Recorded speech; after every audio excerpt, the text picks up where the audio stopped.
which I normally don't show. I normally try not to show that stuff, so here I'll do the reverse and try to show it. Obviously this is meant to be a workshop, so please, if you have questions or comments or anything like that, we can do that stuff. Hey, that's my old email address. I obviously used an old presentation. So my current email address is at the University of Lausanne. Okay, so I'm going to say just a few words about socioeconomic causes of emissions in case you haven't really seen that first. So we're not going to, just clarification, we're not going to talk about climate science today. We're not going to talk about the modeling or quantitative aspects that go into, Earth systems in the whatsoever. We're really going to talk about what drives emissions and how to change that. Okay. We'll talk about a few words about the socioeconomic causes of emissions and why this is a topic. Relationship between energy demand and well-being, and some examples of quantitative methods and results. Okay. So this is just sort of going right into the greenhouse gas emission trends by sector.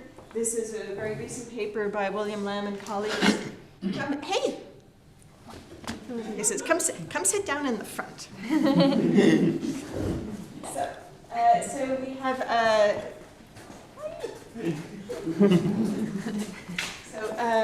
we have so this is a paper that was actually done by a bunch of IPCC authors for the purpose of Working Group 3. So it's for basically the data basis for Working Group 3 for the report that came out in April of this year.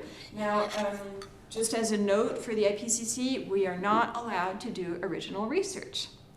Okay, fair enough. It's basically just one long literature review. Do you want to come sit down? Okay. Okay, great. So we're not allowed to do, it's just basically one long literature review, but if there's a gap in the literature, then basically a bunch of authors get together to fill it before the literature cutoff deadline is sort of how it works. And this is sort of one of these. So basically, this graph, which is partially translated into French for reasons of inconsistency, shows you the evolution of greenhouse gases, not by gas themselves, but so it's greenhouse gas equivalent, so it's CO2 plus methane plus NOx, all normalized to the 100-year average warming of CO2. All right, so it's CO2 equivalent, not by greenhouse gas itself, but by economic sector that they come from, shown over time. And so what you can see here is that we have energy systems, which consist of a third, industry is a quarter, transport is a fifth, AFLU is a fifth. AFLU is agriculture, forestry, and other land use, a large category, and which is very important, obviously. Transport is 14%, and then buildings are this little tiny thing at 6%. And you can see that the proportions have stayed, reasonably steady and. Excuse me. Yes, please. Heating, do you count it in energy systems or in buildings? So these are, that's the whole point, is that these are direct emissions from the sector. So in this 6% of building is emissions that would arise within the actual physical building itself. Heating of building is counted there? Only if the heating comes from the building itself. Only if the heating process is in the building itself. So you mean building as in to build something? Or No, it's the building as a sector. It's like anything like this that has like a heating system in it. So if you would have a distance heating system, it would not be counted here. If you have a boiler, it would be counted here. Oh. You see? And boiler have not increased since 1990? I'm sure there's a tiny bit of increase, but that portion has not changed very much. That's for sure. In this graph, which is global again. So, yeah. So I think that what you're getting at, maybe not, is that certainly the efficiency of boilers has gone up. Is that the energy system, so which might include things like distance heating or whatever, but certainly a lot of electricity. A lot of this third of energy systems actually goes to industry, transport, and buildings, right? Like, so that nobody uses energy or has an energy system only for its own sake. You only do it because you actually want to use the energy in other sectors, right? So that's a particularity of the energy sector. And so that's a clever thing that they did in this paper, is they then redistributed this energy. So this is electricity and heat, because a lot of heat is made to distribute. And then it's reallocated to other sectors. And so there's still a bit that stays in this energy bit, which is basically emissions that, so it's energy use for the energy system, or emissions that you can't otherwise reallocate.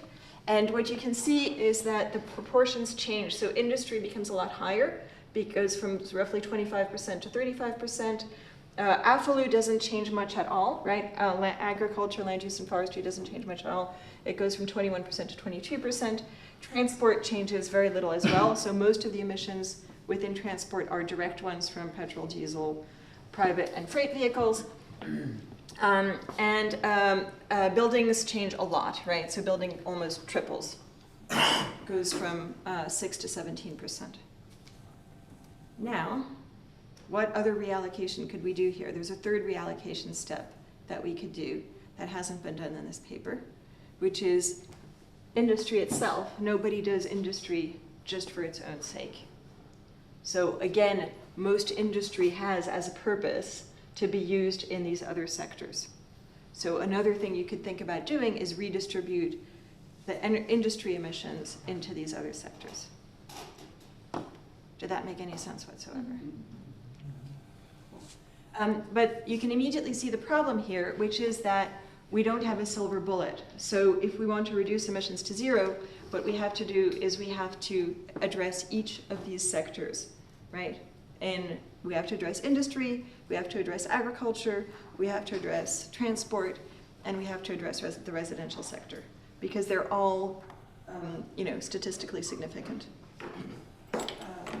That's, so it's a large challenge. We're basically talking, when we're talking about going to zero emissions or net zero, we're talking about transforming every single sector in the economy, which might be difficult. Okay, so I wanted to do a short detour into input-output, and we might have a little bit more time for this. Now, who here has heard of input-output, not the front row? Who here, you've heard of input-output analysis? You have? Okay, so I think, because I basically hit most of the slides, but I think it might be worth doing in a bit more detail, because you might appreciate it. And it's kind of a slow thing, so we're just going to unhide a bunch of slides here. And we'll take just 5 more minutes and do it. Unhiding the slides, no, there are more.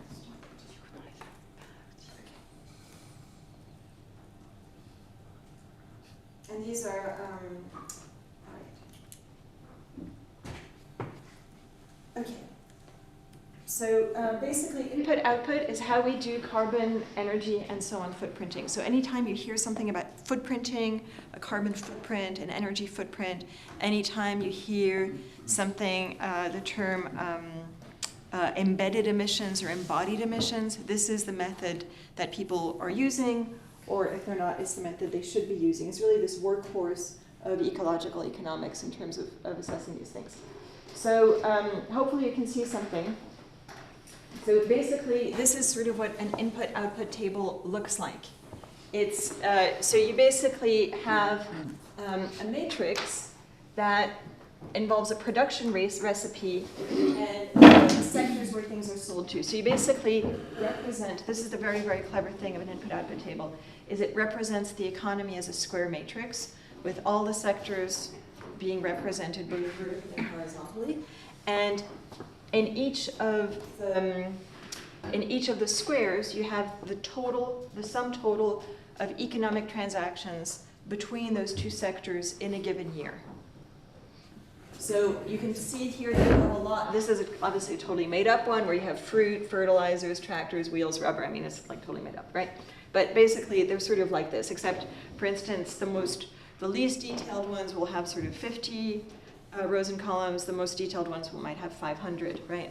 Depends on how much effort your statistics office puts into it.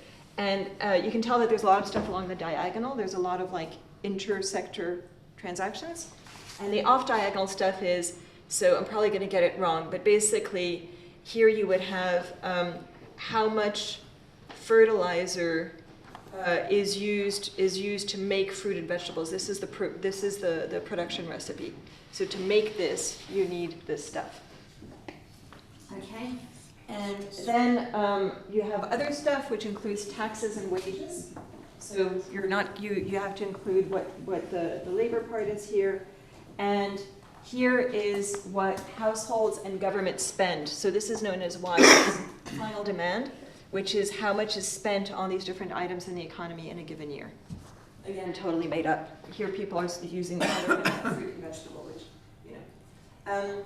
And so then you end up with the total amount that is spent in each sector, all the way down. You just add it up. And you also have the total on the other side. And then this is the clever part, is you have what we call environmental extensions, which are the physical amount of greenhouse gases which are emitted in each sector. And what that means is that so the first thing you do when you want to do this analysis is you divide everything by the total proportions, so you get everything down here to 1, and then you can start doing your calculation. So to make 1 pound of fruit and vegetables, you basically would have to take 0.54 pounds of fruit and vegetable, that's the diagonal, times 0.05 tons of CO2.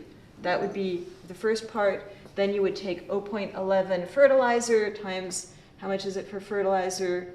0.23 greenhouse gas emissions, etc. So you're sort of adding up how many tons of greenhouse gases you get for 1 pound of fruit and vegetables. Okay? But the problem there is that that's only direct, because if you spend, you would have 38 pounds spent on fruit and vegetable, which would produce 2 tons of greenhouse gases on site, 2.97 in stage 1, so emissions from intermediate industries serving the fruit and vegetable industry. But you want to keep going, because you know, for instance, that the tractor bought by the fruit and veg industry also has a supply chain, and you want to take that into account. So then you have your second order stuff. And now your math becomes more and more annoying, but you can still sort of do it, and you're basically adding another 0.54 tons for your 38 pounds of total spending on fruit and vegetable. And but you also know that, for instance, the fertilizer has to be made, and the tractor has to have its wheels made. So then you're going to look at the wheels, and they'll need rubber, and so on, and so on, and so on. And you basically want to keep going to infinity. And that's really annoying to do by hand, as we know.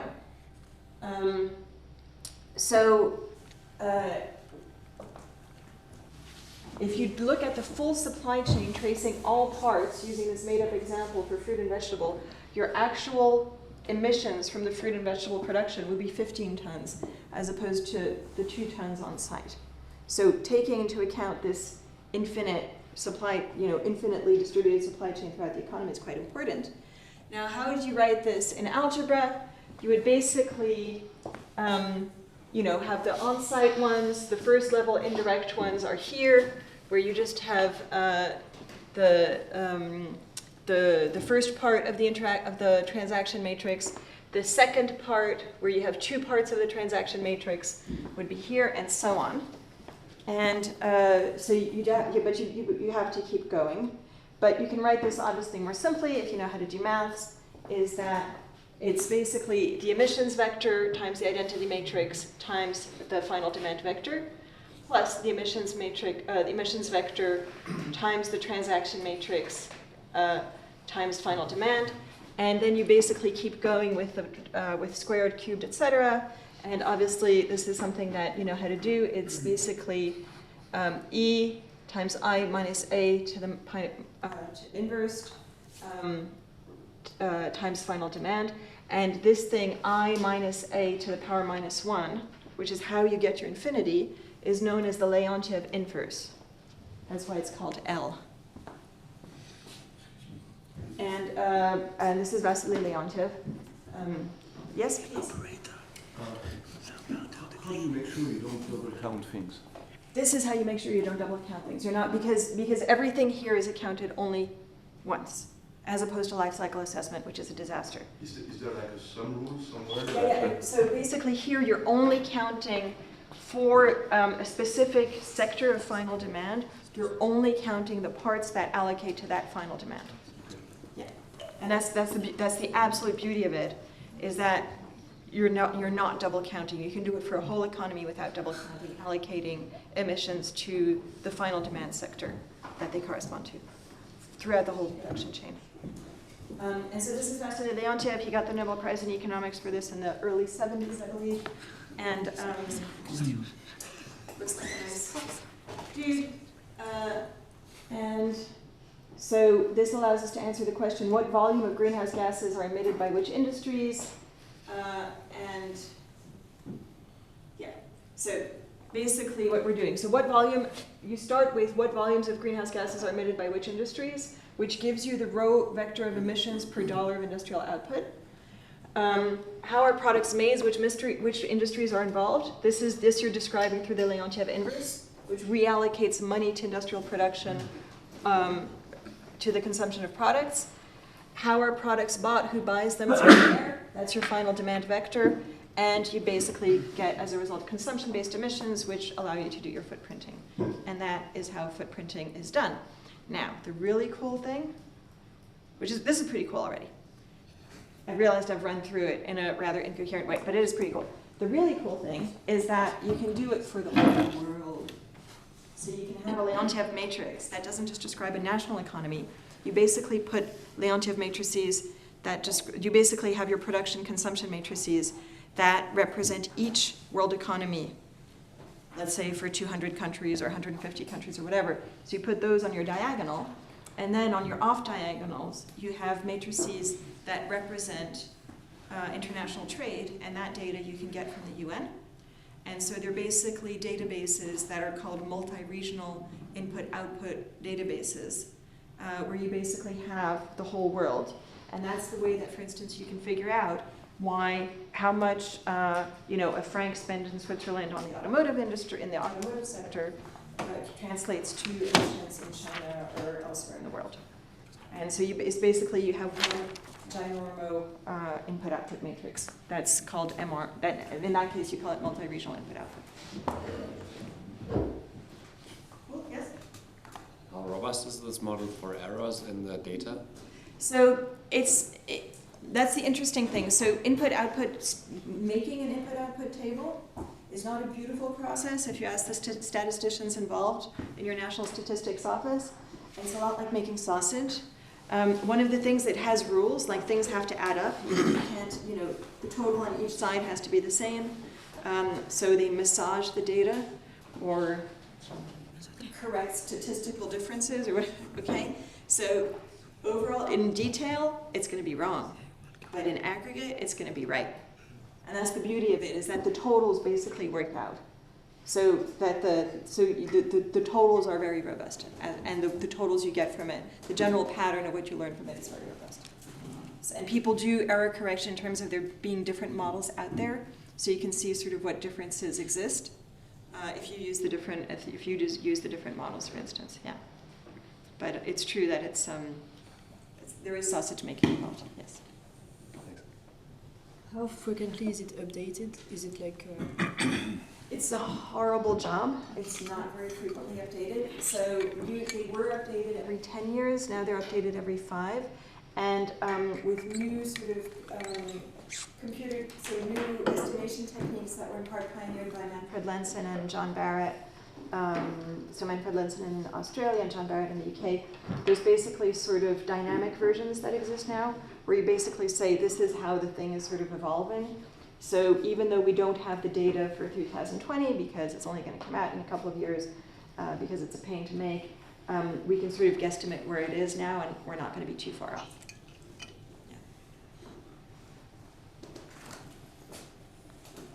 Yeah. Okay, so that was a little interlude that took me a month, and I thought that was cool, so I hope you enjoyed it. So we're going to go back to energy demand. So this is like the headline statement of the IPCC latest report, which is sort of the culmination of research done in part by people like me and my group and some other colleagues, not a whole lot of us, it must be said. So it was the first time that the IPCC had a chapter that looked at demand. And basically, why, in 30 years of the IPCC existing, was this the first time we had a chapter that was allowed to look at demand? Is because demand was completely unquestioned, because demand goes with growth. Growth is our secular ideology, and there's this underlying assumption that more is better. And so having a chapter that looks at demand is starting to question that. And that was very difficult for people to do to start with. So anyway, but as soon as you start looking, you start finding really interesting things. Like demand, if you look at demand all by itself, it has the potential to bring down global emissions by between 40 and 70% by 2050, which is starting to be significant. This is without changing anything in terms of the production side, right? It's not rocket science. You know, we're talking about changing transport mode, changing buildings, changing diets is a huge contribution, which they didn't talk about here because of Argentina on this particular slide. Lifestyle change, and the other thing that's really important is that lifestyle changes require systemic changes. This is not just about telling consumers to consume differently. This is about providing framework conditions for people to live without consuming lots of energy. Okay, so let's start with to understand how we can do this without impinging on people's well-being. It's important to understand how the links between basically energy use, which is the main form of consumption, and well-being. And we'll just start with some stylized facts. So there's three basic stylized facts that we've known, honestly, since a while. The first one is the high plateau. Beyond a certain level, energy increases do not result in measurably higher well-being. We've known this since as long as I've been alive, because this paper was published the year I was born, almost 50 years ago. I am old, and so is it. So Energy and Lifestyle, published in Science and by Mizura and Rosa, and the abstract says that all massive energy consumption may not be necessary to maintain current living standards in America. It was true then, is true now. And this is sort of what it looks like in data. I'm showing you this one because it's nice and colorful, but it has Human Development Index, which is the old version of the calculation of the Human Development Index, in case you're wondering, versus electricity use per capita and kilowatt hours. But you could put pretty much any well-being indicator here and pretty much any energy metric here, and it'll basically look the same. And so this thing is this high plateau where you see industrialized countries in black sort of lined up along this high plateau. Over here, on this part of the graph, more is better. In fact, a tiny bit more gets you a lot of bang for your buck in terms of going up this steep slope, possibly.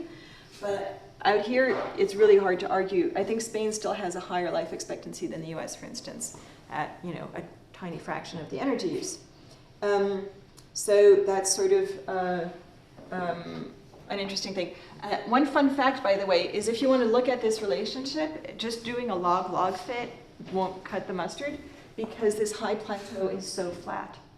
So the lack of relationship at high energy use between well-being and energy consumption means that you can't, it's really a saturation.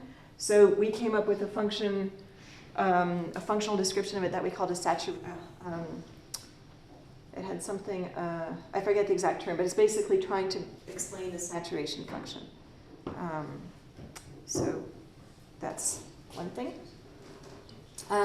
Second stylized fact is the energy use associated with well-being is going down over time, and we'll get to that a bit more we'll get to that in more detail in a bit. So if we look over here, now we're flipping all the axes, but we have time on the horizontal axis, and energy in gigajoules per capita. This is not total primary energy. On the vertical axis, what you can see is that let's just focus on this curve. This is the energy associated, it's the energy threshold above which most countries in the world would achieve a high human development index, which was 0.8. Okay? And what this means is that in 1975, well, first of all, not very many countries achieved this, but those that did pretty much had energy associated with like 110 gigajoules, which was almost twice the average global level. But this level of energy associated with high human development is dropping so rapidly and so steadily. It's really such a steady trend that things changed in somewhere in the 90s probably. The energy level required for human development, for high human development, became lower than the global average. So we go from a problem of scarcity to a problem of distribution in terms of achieving good living conditions on Earth. Yes? Just to understand, so this energy use is, again, the whole energy use in the production system or direct? This is total primary energy. It's everything. It's all the energy it's not even, all the energy we extract from the environment. Yeah. Okay, and this dynamic decline is so steady that people have used it to make scenarios. So that's fun. And another stylized fact is that we have multidimensional diversity, which means that many countries, in terms of climate, geography, and history, achieve relatively high well-being at low energy use. And when I was first showing this kind of data, a lot of people would say, oh, but the countries that achieve high well-being at low energy use must all be, I think people sort of chose their own favorites, like a tropical island. They must all basically be sitting under coconuts and not need heating or cooling because of the nice ocean breezes. And it turns out this is not true. So here what we did is we used cluster analysis. So we looked at groups of countries, basically how close they are together in a multidimensional space made of known drivers of greenhouse gas emissions. And what you can see is that the countries that have relatively high life expectancy at low carbon emissions have representatives from at least one of each cluster, except for the yellow ones, the core wealthy consumers. So basically, if you're too rich, you're not going to be able to do it. But a lot of countries that are not that rich can do it. With a lot of diversity in terms of regional specificity, economic structure, etc. Sorry, excuse me, I don't understand your. Yeah. So you assign like a bunch of numbers to each country, and then you represent them as a cloud of point and are sufficient in some space, and then you cluster them together. So I'm not going to remember all the drivers. So this is all based on international data, like from the World Bank database or so on. And you basically identified in the literature known drivers of greenhouse gas emissions, so things that contributed to greenhouse gas emissions. So they would be things like economic structure, income level, climate, there was urban population, there was a whole bunch of them. And then what you do is you standardize those variables, so they all have the same standard deviation. And then in that multidimensional space, you use cluster analysis to basically identify, well, in this case, we basically chose 5 clusters. Okay. And so those 5 groups of countries are the ones that are more or less the closest to each other. This is not any kind of, it's not exact, it's basically okay. Yeah. Okay, cool, thanks. Yeah. So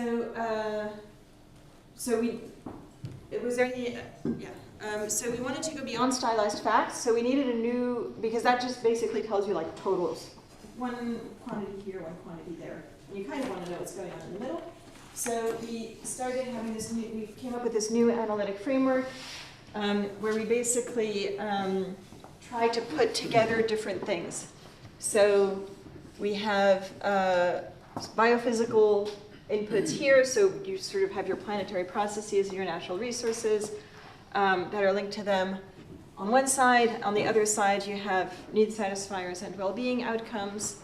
And in the middle, you basically put all the stuff we do in the middle, right? Which is, if you're still thinking in input-output terms, this is where your input-output sausage happens. But we wanted to describe it, most people would describe it as a combination of economics and technology. And we wanted to treat it as provisioning systems because we believe that there's a lot of other stuff going on in there. So we're not going to get into detail here, but provisioning systems are an element in heterodox economics. And so heterodox economics sort of allows you to think about the world slightly differently. And I'm not going to talk more about that here because you are mathematicians. Sorry, can you repeat the name? Heterodox economics. Okay. So you have orthodox economics, which are the departments where I will never get a job, and where my papers will never get published, and yours either. Do not dream. And then heterodox economics are the people who look at reality. So I am going to skip this part. We are going to skip it because we're not talking about ideas. We are talking about numbers. So we're going to skip. Ooh, look at us skipping stuff. All right. So sorry about that. You have the slides. So I just want to talk about one of the things that we want to care about is distribution. And so, because you might look at national averages and see a certain thing, but national averages hide a lot of crimes because there's a lot of inequality within countries, as well as between countries, and you want to look at that. And so this is what we did in a paper that was published in 2020 in Nature Energy by Yannick Oswald. So you look at your natural resources, that's your energy. We're looking at distribution in terms of our economic system, and the way we look at consumption is we're looking at energy footprints using input-output. We're looking at expenditure based on product categories, so we're not looking at total expenditure, we're actually dividing it up by different types of products, which is cool, because it's very rarely done. We're covering 86 countries, which gives us good, it's not the whole world, but it's a lot of the world. It's EU countries and the countries in the World Bank Global Consumption Database. So it's both very rich, emerging, and very poor. And they're in the countries, we're looking at income classes. So different groups of incomes of expenditure, of different groups of not wealth, but relative within those countries. So this brings us to our next math interlude: Gini coefficients. Who here has heard of Gini coefficients? Everybody. Who here knows how to measure a Gini coefficient? See? Also, so it's actually quite simple. So, Wait, I hadn't heard of a Gini coefficient. okay, well, we're going to talk about it anyway. So it's a metric, it's one way to measure inequality, and there are lots of others. And so if you're excited about the topic of inequality, I recommend you look up at the papers of Juan Antonio Duro, because he's really excited about this stuff. And there are so many different ways, and it gets so complicated, and for most purposes, you don't need it. Because you care about the different ways of measuring inequality when your inequality metrics are close enough that you're getting tangled up, and you might not be measuring things quite right, but for most purposes, one metric is good enough, and the Gini is reasonably good. Thomas Piketty doesn't like it so much. He likes the ratio, but they're so correlated. So Thomas Piketty, who's the greatest inequality economist alive right now, he likes the top 10% to lowest 10%, so that kind of ratio, or top 20% to lowest 20%. But honestly, these things are all correlated. Okay, so the way you make a Gini coefficient, so first of all, you have to divide up your population into different boxes, right? So you have your different population PI. And then what you need to know is for each of those PI, you need to know the total wealth associated with that population group.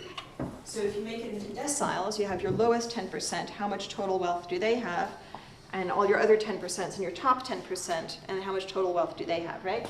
So that's your WI. Then you order population segments by wealth per capita. So for each of those, you have a certain wealth per capita, and that's how you line them up on the horizontal axis. So for that, you need a new order. You basically relabel everything by J, which is your wealth per capita. Sorry about that. They'll stop looking for me eventually. So you have your new order J. What this means, by the way, when you're looking at an international set where your income segments are within countries, right? So all of your PIs are, your PIs have different income segments within different countries.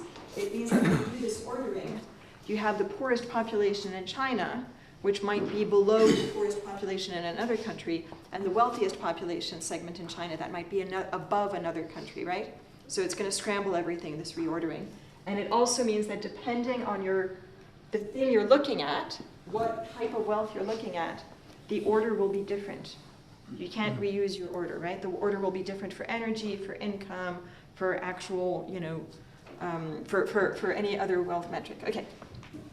Now, what you do is you plot on the horizontal axis the ratio of PJ to P total. So you go from 0 to 1, right? Versus the total wealth, the WJ divided by total wealth. And that's not completely true because you have to keep adding it. It's basically the sum up to J divided by the total wealth. So it has to, basically your curve has to start at 0, 0, 0% of the population owns 0% of the wealth. Good.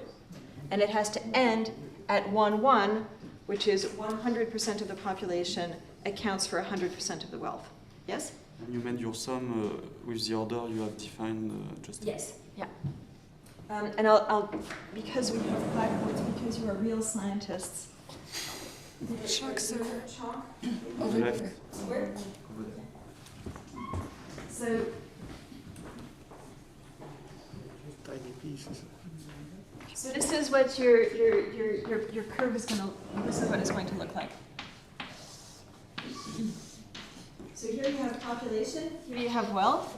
You start at 0, 0. This is 100%. This is 100%. And you end up here. That's the rule. This is your line of perfect equality. And your the curve you use basically looks like this. So you're basically ramping up like that. And the way you measure the Gini coefficient is you have to take the integral under the curve. This is generally known as B for reasons I don't quite understand. And the formula for the Gini coefficient is 1 divided by 1 minus 2b. And the easiest way to think about it is that Gini is highest when b is 0. It's 1 when b is 0. Now, what case would b be 0 in? Because you have multicolored chalk, we're going to be able to do this. This is amazing.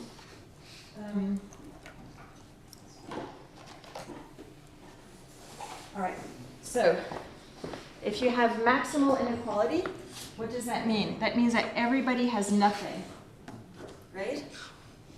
So we are all peasants down here with nothing, and Elon Musk is here, and he has everything, right? And so that means that B is 0, because you have basically nothing, nothing, nothing, nothing, nothing, nothing, singularity that's 0, and your Gini coefficient is 1, it's maximized. And then if you have perfect equality, which is you're along here, then, so this is pretty easy. It's the area, it's half of the area of a square with length 1. This is 1/2. And the Gini coefficient is, did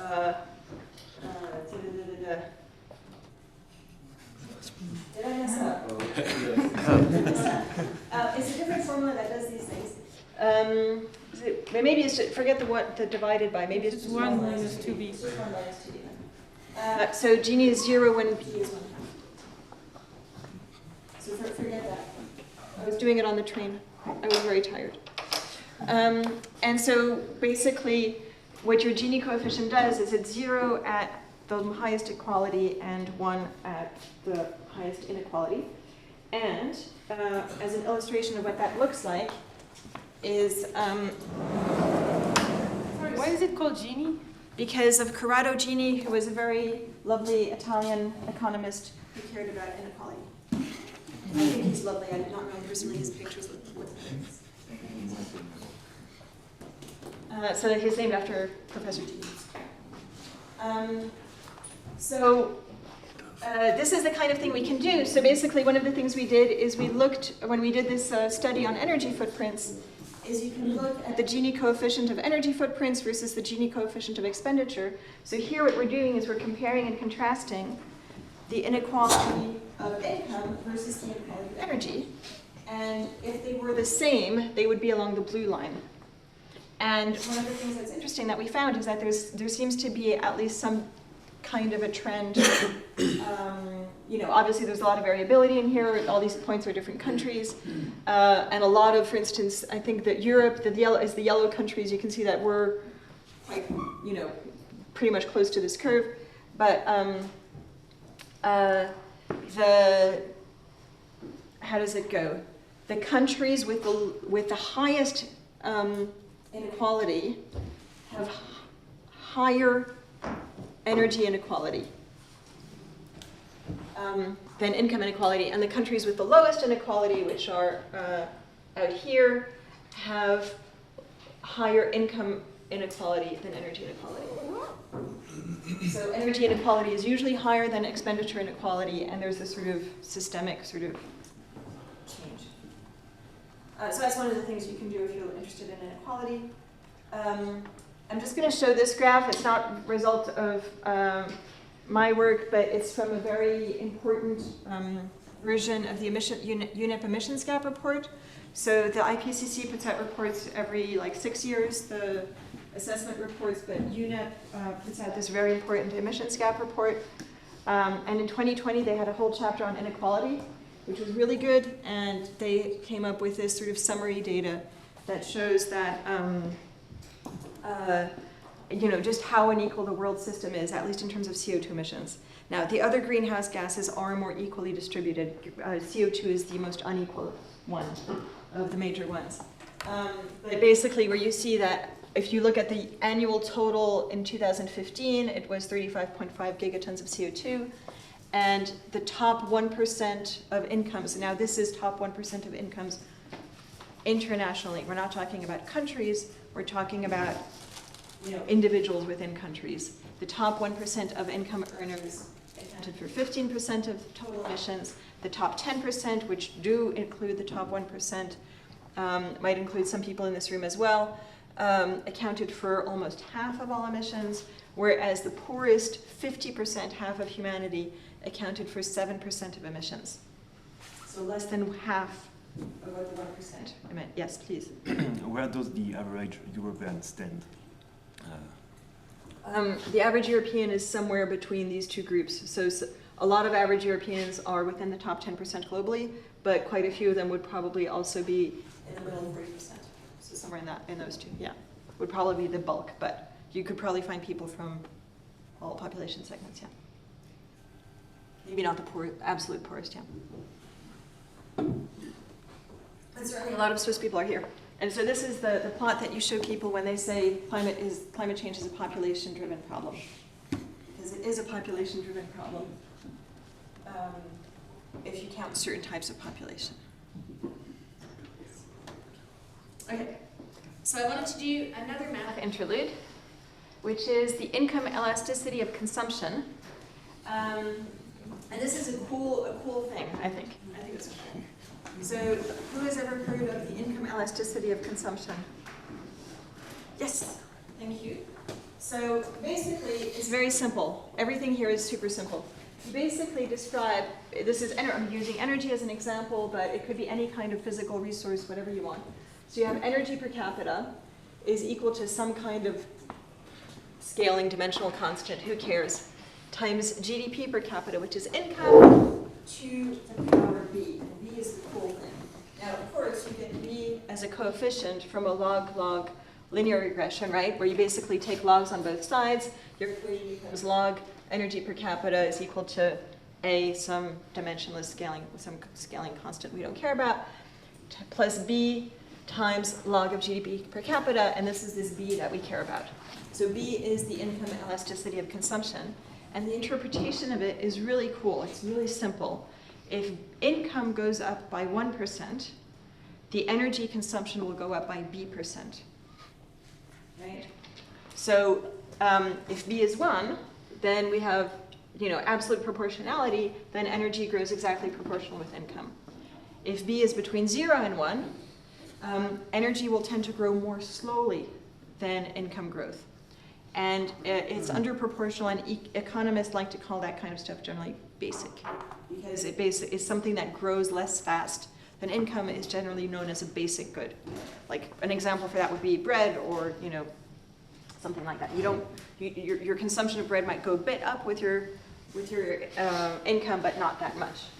If B is 0, if B equals 0, then energy is independent of income completely. That would be a kind of good that everybody needs the same amount of, no matter how rich they are to live, to be alive, you basically need the same amount. If B is smaller than 0, then energy would decline when income grows, which would be nice, but it's not true. And if B were higher than 1, energy increases faster than income. So you have over proportional, and that means it's a luxury good. So if something grows faster than income, it means that, you know, you might have a very small amount of it, but somebody who's very rich would have a lot more of it. And that's why it's categorized as luxury. So often people don't like these terms, basic and luxury, but I didn't come up with them. That's just how economists describe things.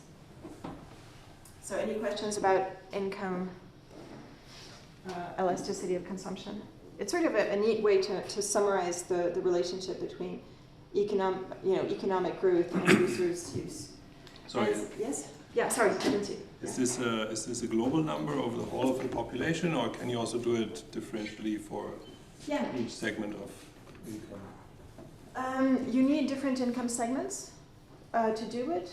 The more income segments you have, you might be able to do something cool, which is to measure how the changes over the, because you might have an like if you only have like 10 income segments in your data for your country, then you probably only can measure one number.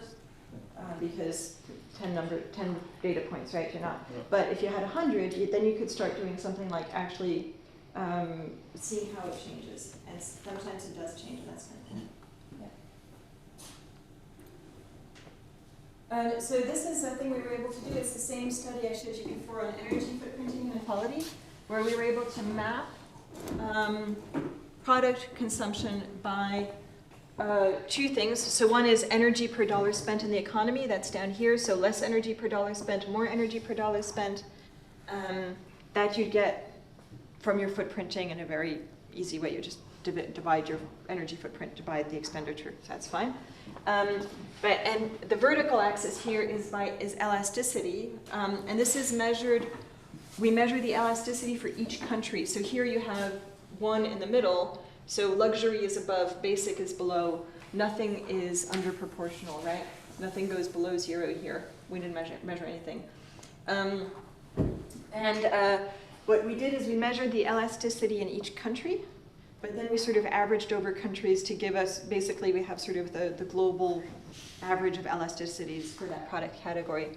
And what's really interesting is that we basically were able to show that this quadrant of luxury goods and high energy intensity consists of transport categories, which is super interesting. So you have vehicle, fuel, package, holiday, other types of transport, vehicle purchase. So these are all transport heavy categories. So what this means is that in the global system, we're able to see that rich people tend to spend their extra income on transport related expenditure. And this is not a problem you grow your way out of. Right?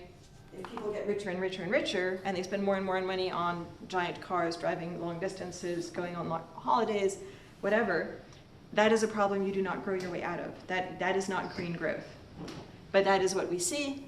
And so that's a problem where you basically have to do things like, I don't know, tax and regulate. Because basically you need to stop more affluent people from doing this kind of thing. And the other thing is that in the basic but high energy intensity category, the main category we see here is heat and electricity. That's energy use in buildings. So poor people do not want to spend money on this. Poorer households are spending an overlarge proportion of their household income on heat and electricity in buildings. They do not want to do this. Rich people might want to do this. They're choosing to do it. This is not a choice. This is a constraint. It's something that people have to do to lead a decent life under healthy conditions of decent comfort, right? And so that means that we're faced with that energy is very different. Energy demand is very different depending on the sector you're looking at. You're addressing different socioeconomic classes, and you have to also deal with different policy design. And so sort of, we basically put it this way, is that here you basically have a problem that you need to tax and regulate, whereas for building, you basically need public investment. You cannot count on individual households who are faced with this kind of conundrum to insulate their buildings themselves, to invest in low carbon energy production themselves, etc. You have to have public investment in efficiency, retrofit, and low carbon generation. So anyway, so that was sort of one of the things we thought was interesting. And I'm just going to finish with this example, which is, I hope your brains are still switched on because it's sort of my favorite one, and it might be wrong, which is even more exciting, so we'll see. So, okay, so this is a thing we called functional dynamic decomposition. It was inspired by a very famous paper in Economic Demography published by Preston in 1975, almost as old as I am. I was still in diapers. And Preston was a young economic demographer at the time, and it almost ended his career. There was a special issue that was published, I think, 30 years after, and he basically described how everybody hated him for this. So, but we can talk about that more. But so the question is this is the basic question: how much gain and well-being can be attributed to growth in stuff? So we have stuff on our horizontal axis. We have well-being designated by a smiley face on the vertical axis. We're here at time 1. We're here at time 2. We have growth in stuff, but we also have growth in well-being. And the question is, how much can this gain in well-being be attributed to this gain in stuff? Basic question. Can we answer that question? And the answer here is, so we have different gain in stuff, gain in well-being, and what we want to know is if delta well-being is equal to delta something that you can attribute to delta stuff plus something else. And can you answer that question? Absolutely not. Not based on 2 points, you cannot. That would not make any sense. You need more than 2 points to answer things in life. Okay. So do we have more than 2 points? And the answer is yes, because we have international data. So let's say that at time 1, our international data looks something like this. So we don't just have one country that we're interested in. We have a whole bunch of little countries. I'm just keeping that one as a little green star. Okay? And at time 2, we have the same countries. None has disappeared. And we have a different trend. Right? At time 2, it looks like this. And it turns out that now I believe we can answer this question. So based on the trend, we can answer this question. Because we have 2 things going on here. We have time changing, but we also have the trend changing. Right? And if we know that the trend is changing, we know something about the systematics in here. So basically, what we can do, if we know the international trends, we can basically make the thought experiment, which then turns into math, which is what would the change be due to the trend if there was no change in stuff? So if all that's happening is these curves shifting, and the stuff is basically the same, then you would expect this country to go from here to here, right? That would be the change just simply to the trend. You sort of take your middle position of the stuff, and you just go from here to here based on the trend. That would make sense, right? But you could also have change due to stuff with no change in the trend, in which case you would basically take a middle version of your trend, and you would just go along it. And then you would see how much you change purely due to the stuff. So that's sort of what you want to do in math, right? And this is sort of what it looks like. So we're literally doing exactly what I told you on the previous slide, is that when, so let's start with these equations. This is just like linear least squares type things with, y is equal to a plus b times x, and you have an error term, and you do that at time 2, but you also do that at time 1. So you have 2 different versions of your coefficients, a1 and b1, a1 and b2, and you have 2 different error terms. And what the error terms correspond to, they correspond to how far your country is from the trend line, right? So that's why they're shown in blue here. Let's just get rid of those first because they both average to 0, so certainly together they average to 0. So we don't have to worry about them. Now, let's look at the function. So that's what I told you before. You take the middle part of your stuff curve, and you just look at the difference between the 2 functions, and that gives you your functional term. which is basically looking at how A and B changed based on an average value of X. And then you have your driver term, which is you take an average version of your trend, which is basically really the slope that you care about, and you look at how much that changes based on a difference in your stuff, a difference in X. And that gives you that your change in Y, on average, can be described as a driver term, a functional term, and a residual that averages to 0. So you've answered your question. You basically have Y is a change in driver, so change in stuff, plus a change in function term. Does that make any sense at all? Well, I'm glad if you think it makes sense because we got it published, so. Okay. And what's interesting is if we do this with international data, so here I'm just showing you the driver term as a ratio, so as a percentage, is that we find that not all energy matters equally. So for instance, we looked at the role, how things, different variables explain each other, and I'm just showing you 3 of the most interesting ones. So the growth in primary energy use, which is basically the same as the growth in CO2 emissions over time. They're pretty much absolutely the same, and they behave the same dynamically as well. The growth in primary energy use over decades, I think that we covered 4 decades in our paper, can only explain a quarter of the improvement in life expectancy over time. Now, a lot of people think that more is, remember what we started with, more is better? This really puts a dent in that. So more total only is doing not very much for you here. So a lot of people assume that our improvements in well-being are due to our increase in stuff. But that's really doubtful. And CO2 emissions are even worse. I think CO2 emissions are like 22% or something. So we're really not doing very much here for ourselves. However, if we look just at residential electricity, which is a type of energy use that's much closer to people's domestic life, you can do lots of things with it, like preserve medication, antibiotics, food, whatever, heat, cool, whatever. That can account for more, that statistically can account for more than double than primary energy.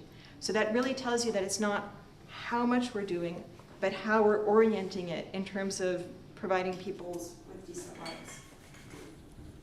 And so we thought that was interesting. And I think I'm going to leave it here because that was my time. And they gave me, I think we still have, we can still go over by like 10 minutes, I was told by the organizers. I should have said at the beginning for any questions and anything like that. But I hope it was interesting. So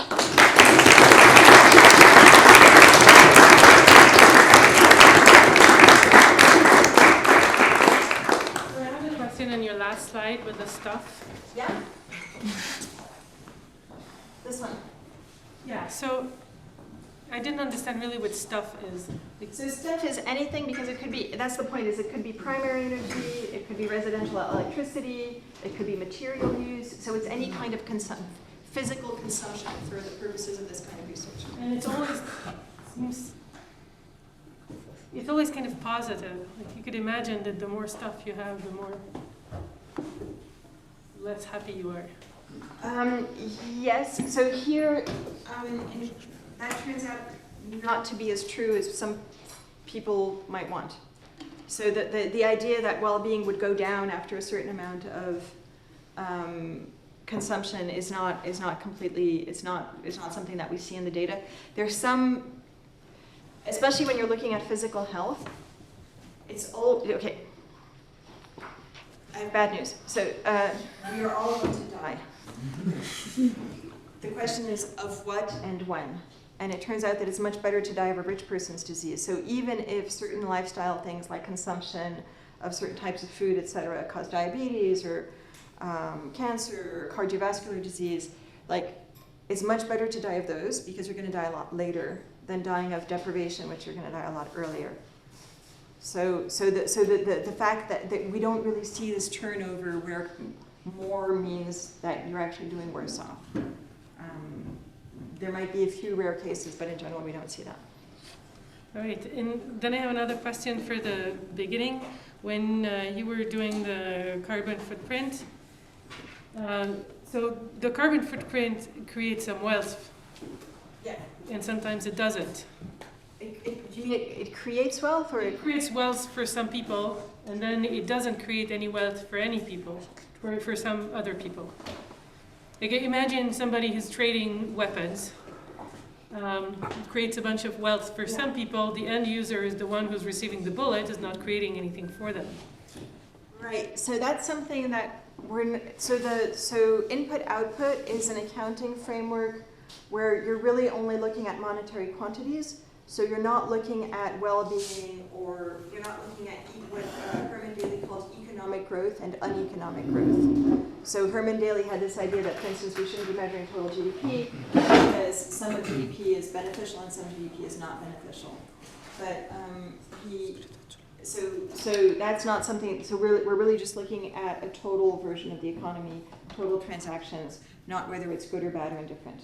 So whether it's good or bad or indifferent, that's something that you would have to look at later on the basis of the different consumption sectors and so on. But for instance, is it possible to look at it just basis on what you have in your bank account? For instance, the poor people who have like nothing in the bank account, you could argue that their footprint is zero because whatever they use is benefiting to somebody else. You can certainly look at it from a distributional perspective, but that's not going to tell you whether the economic activity itself is beneficial or not beneficial, which I think was your first question. Yeah, more or less, yeah.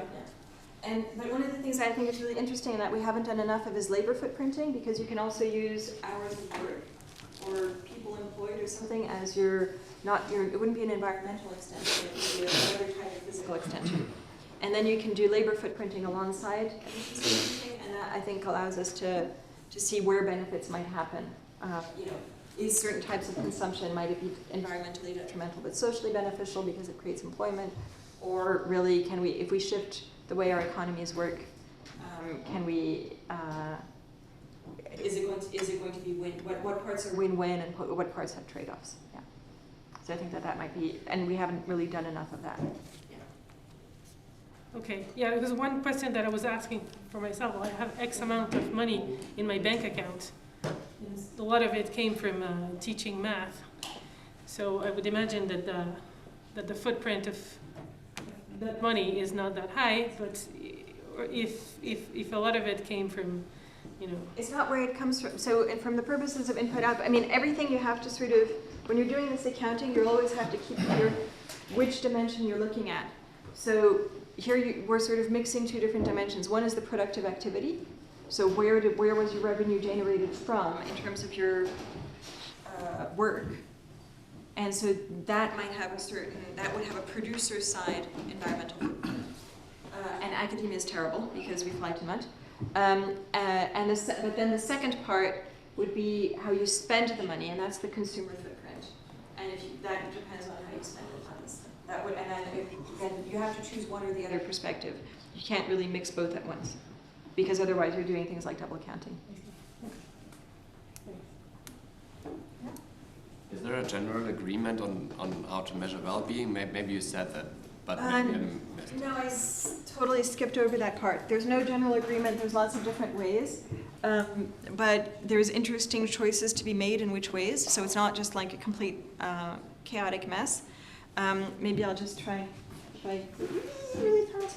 Look at too many animations. No, it's going too fast.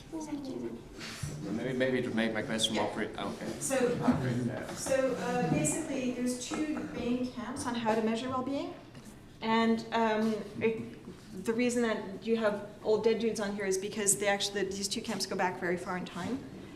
So there's a sort of emotional balance of feelings. More positive feelings are good. A sort of Epicure, you would measure this happiness is a very individual perspective. And if you're, the Aristotle perspective is multidimensional. It's more objective measures of well-being. It's like taking people's opinion on how well they feel, on how happy do I feel today, but you're sort of looking at people's living conditions, and it's multidimensional, and it has a much more social perspective. And if you're interested in a bit more than the cartoon version, we wrote a couple of papers in 2017. Brand Correa and Steinberger is for the energy community, and Lamb and Steinberger is for the climate community, where we basically went over these different theories and what their implications are for climate or for energy. Can you just make it a little more precise? Just do it to, I mean, so I had also this discussion about what is a basic need. I mean, because, I mean, and I wonder if that fits into these categories or not. So needs perspectives, so basic needs or human needs perspectives fit under Aristotle, because you're actually looking at what are the preconditions that allow people to make life plans, to live well within their societies, and those would fit with basic needs. So basically the two big Aristotelian or eudaimonic families of well-being theories that fit under Aristotle would be basic needs and capabilities. Yeah. Yes? In your last slide, I mean, if energy is only for 24% of increase of life expectancy, the rest is due to progress in science, or?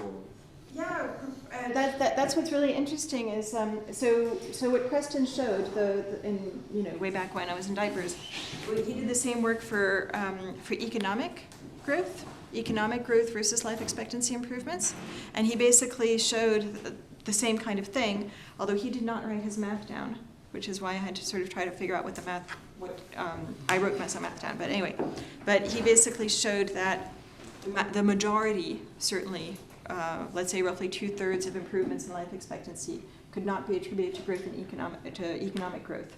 And that was heresy, and it's still heresy, because people believe that correlation is causation, and it's not.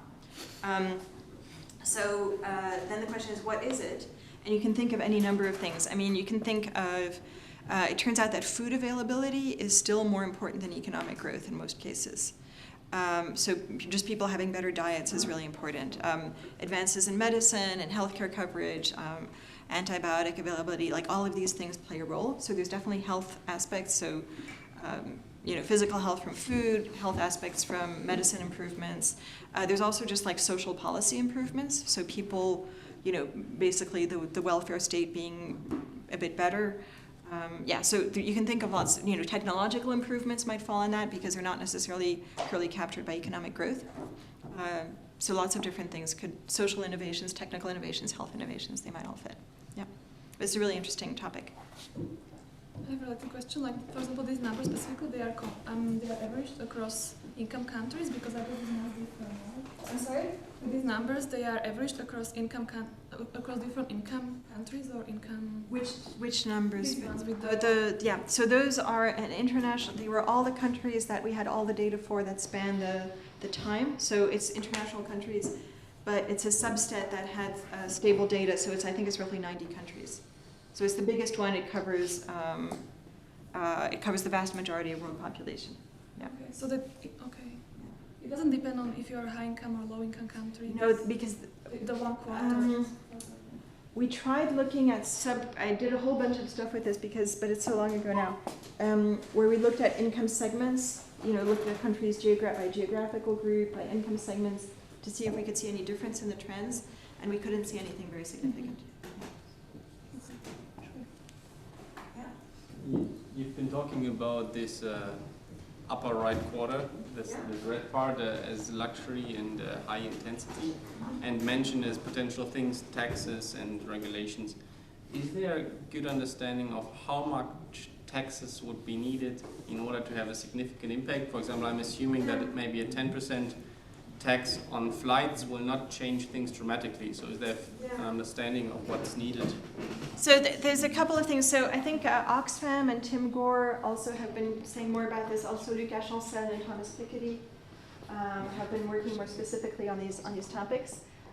One idea that's put forward is a frequent flyer. So the tax by itself might not be very much, but one of the things you're sending a social message that flying this much is unacceptable. Like, people who fly once a year, that's fine, they're not going to tax more. You start flying twice, 3 times more, we're going to tax the heck out of you. And because you're sending a message that this is socially undesirable behavior. And people respond not just to the economic signal, but to the social policy signal. That's one thing. The same for big, heavy cars. Right now, they're very socially desirable. I don't even know why they're legal. I do know because of corruption by the automotive industry, but there's no reason for them to be. But that's something that you can send a signal of this is socially undesirable behavior. So you're not just sending an economic signal, you're also sending a social signal. Of course, taxation can have the reverse effect where you're like, oh, but I can pay the tax, so I've solved the problem, go me, I can do whatever I want. You'd have to communicate it in a different way than that. So that's one thing. The other thing is you can do industrial policy, so the regulation part should not be underestimated. So for instance, oh God, I'm going to forget the numbers. Switzerland, the grams of CO2 per kilometer for average new cars bought in Switzerland in 2020 is on the order of 120 something grams. The average new car bought in France, anybody want to guess? 40? 90 something? No, it's 100. It's about 90 something. It's still a lot less. In Norway, it's 38 because of electric cars. So Norway, you will not be able to buy a diesel or petrol car in 2025. They're stopping selling them. And I don't really see why Switzerland couldn't do the same thing. It's not like Switzerland has more difficult infrastructure constraints than Norway, which is a huge country with very unequally divided population. So regulation does play a huge role as well. And there's no reason why you would allow heavier than average vehicles to transport a couple of people. If people have a job where they need a big heavy vehicle, that's one thing. It falls under separate regulation. But yeah, so I think with that, both of those can kind of come into play. Time for coffee break? Yeah. Yeah, sorry, for those who have more questions, you can go ask them during the coffee break.